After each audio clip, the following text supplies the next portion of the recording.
Excelência, Presidente da Assembleia Nacional, membros da mesa, representantes do titular do Poder Executivo, caros deputados, senhores jornalistas, angolanas e angolanos. A Constituição da República de Angola refere no seu artigo 161 que compete à Assembleia Nacional aprovar o Orçamento Geral do Estado e fiscalizar a Conta Geral do Estado. A discussão e votação do Orçamento Geral do Estado representa o mais importante ato de cada ano legislativo, na medida em que este documento de caráter económico-financeiro encerra a visão estratégica que o Governo tem sobre os desafios do país. O Orçamento Geral do Estado, que hoje estamos a discutir e que iremos votar, na generalidade, surge na sequência de eleições gerais que trouxeram uma mudança na hierarquia do Estado e criaram aos angolanos expectativas de obterem soluções aos 1000 problemas que afetam os seus lares e afetam as suas famílias. Após um tempo de alta do petróleo nos mercados internacionais, que muitos confundiram com crescimento económico e era de desenvolvimento, Angola acumulou reservas bilionárias extraordinárias, superiores a 500 mil milhões de dólares. Quando pensávamos ter assegurados autofinanciamento, garante no mínimo de uma década com eventuais déficits, acordamos com o pesadelo do total desaparecimento das imensas reservas bilionárias. O país abraça hoje uma crise severa, a exigir reformas, rigor e transparência e a adoção de medidas urgentes de boa governação. Demissões foram feitas recentemente, nomeações foram também efetuadas, mas os balanços da gestão anterior tardam a chegar, afetando sobremaneira a gestão da coisa pública. O Orçamento Geral do Estado para 2018 foi aguardado com muita expectativa. Iríamos finalmente ver investidas ou invertidas as tendências dos orçamentos anteriores?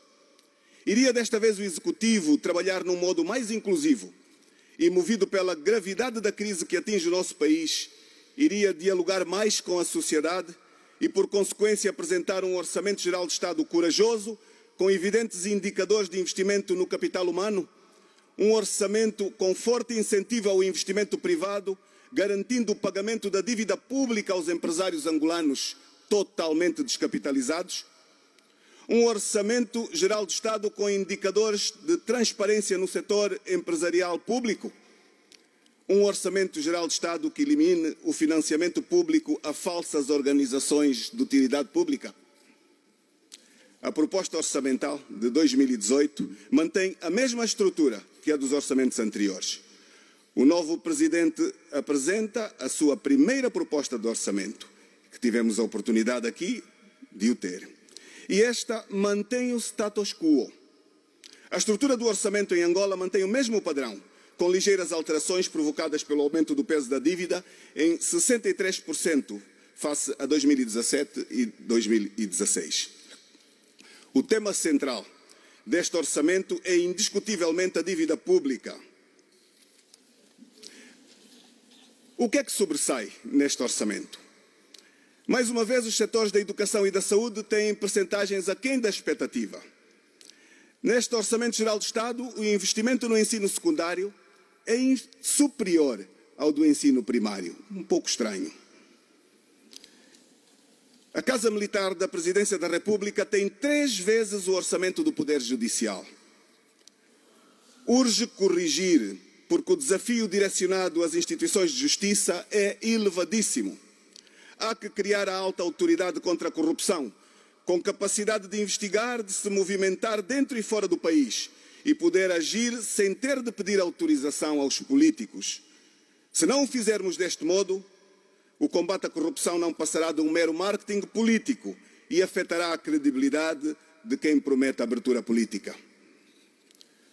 O Governo Central gera neste Orçamento Geral de Estado 90,1% da dotação a todos os órgãos do poder, sendo que os governos provinciais recebem apenas 9,1%.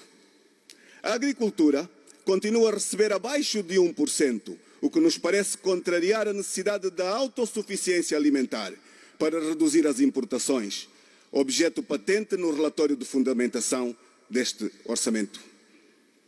Mas chamamos também fortemente a atenção para o reforço da fiscalização, a preservação da natureza e a proteção às florestas. Um crime de dimensão incalculável está em ação e em crescendo. O abate indiscriminado de árvores em praticamente todo o país, à luz do dia e perante o silêncio conivente de alguns governantes, é um verdadeiro suicídio. Árvores são abatidas sem critério, originando profundas alterações à geografia dos terrenos, inúmeras ravinas surgem por tudo o que é sítio e é urgente o Governo Central finalmente assumir uma ordem em toda esta desordem. Em 2017, o Orçamento Geral do Estado careceu de um endividamento de cerca de 46% do seu valor. Este ano, o Orçamento voltou a recorrer ao financiamento interno e externo, correspondentes a 49,4%. Estas contínuas necessidades de financiamentos complementares ao OGE comportaram, entre pagamentos da dívida e juros, mais de 50% da despesa pública destinada ao pagamento da dívida. Meus senhores, e esta dívida, que ganhos reais nos trouxe? Onde foram aplicados os fundos? Que mais-valias efetivamente trouxeram? Foram mesmo aplicados nos projetos ou esta é uma fonte de desvios que ano após ano afundam sempre e cada vez mais as contas públicas, com consequências na qualidade de vida de cada angolano? O grau de sucesso ou insucesso deste governo dependerá muito da solução que vier a tomar para o fardo da dívida pública, cuja solução não será claramente aquela apresentada no Plano de Estabilização Macroeconómica. Está mais do que comprovado de que a dívida pública deixou de ser um instrumento de captação de recursos para o Estado realizar investimentos, com reflexos na economia e sobre a vida das pessoas. Torna-se urgente efetuar uma auditoria à dívida pública. A auditoria permitiria a redução da dívida de forma significativa, estamos seguros. Tornaria o seu pagamento viável e não penalizaria os contribuintes. Esta questão pode também ser utilizada como um verdadeiro teste ao discurso oficial de combate à impunidade e à corrupção.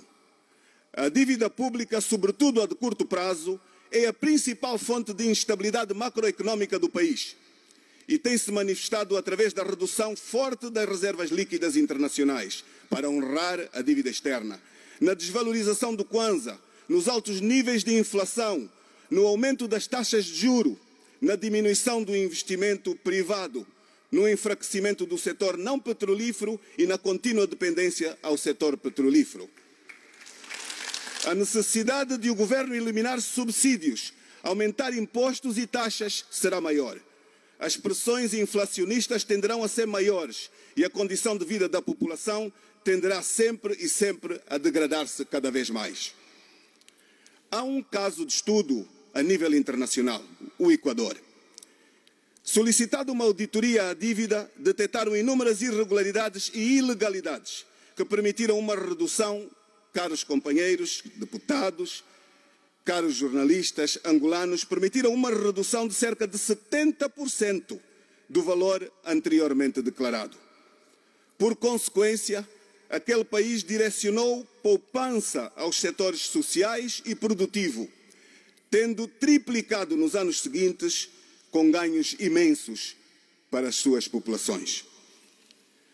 O governo prevê uma taxa de crescimento muito elevada, de 4,9%. Tal como nos anos anteriores, o governo está muito otimista, não obstante os orçamentos dos 3 últimos anos não terem confirmado as previsões traçadas.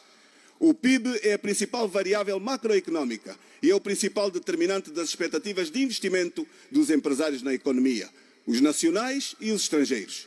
Uma previsão de baixo crescimento económico induz a menos investimentos privados na economia e vice-versa. O Fundo Monetário Internacional prevê apenas um crescimento de 1,6%. Taxa esta 3 vezes inferior à prevista pelo governo.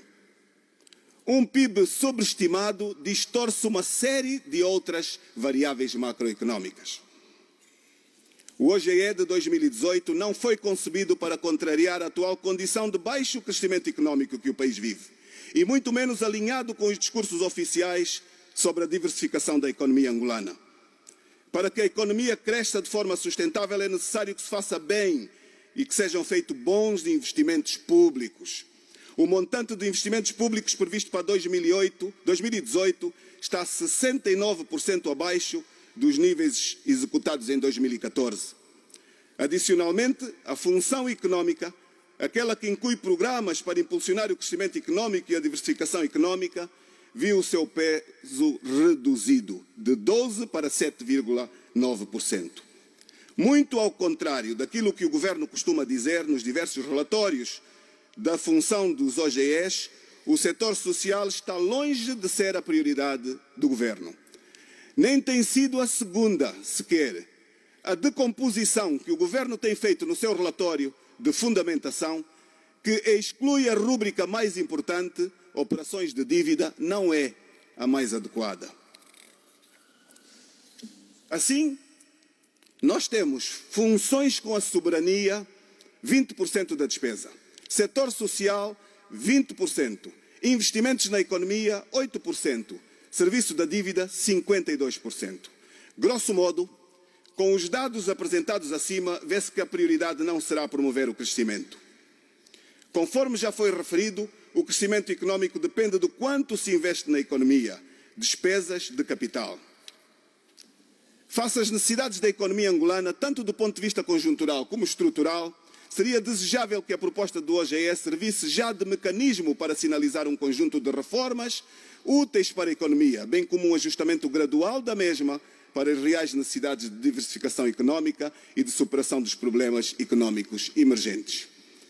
Os problemas das graves assimetrias regionais permanecem elevados nesta proposta do orçamento. A hegemonia de Luanda é evidente. Luanda beneficia de 36% do OGE e a despesa média para cada um dos seus habitantes está na ordem dos 530 mil kwanzas, contra, por exemplo, 35 mil kwanzas para um habitante da província da Huila. A despesa média por habitante na Huila é 15 vezes menor do que a de Luanda. A do Cunene é 14 vezes menor, a do Ige 13 vezes menor. Estes elementos comparativos deverão servir de alerta para que se operem correções urgentes. A assunção das autarquias locais contribuiriam sobremaneira para a diminuição das assimetrias. O Executivo vem contrariando uma vontade coletiva do cidadão ver-lhe transferidos capacidade e poderes de governação local. A municipalização não corresponde à expectativa do cidadão. A falta de vontade de quem governa em realizar as autarquias tem vindo a imputar atrasos e subdesenvolvimento a todo o país. Urge prestar atenção à capacidade fiscalizadora da Assembleia Nacional.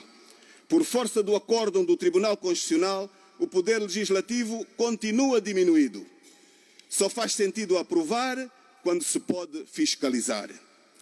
Os mesmos senhores que fizeram a carta que levou ao aprovar de limitações aos deputados, desafiámos-los a fazer uma outra que leve ao fim deste acórdão e à liberdade do deputado exercer o seu mandato.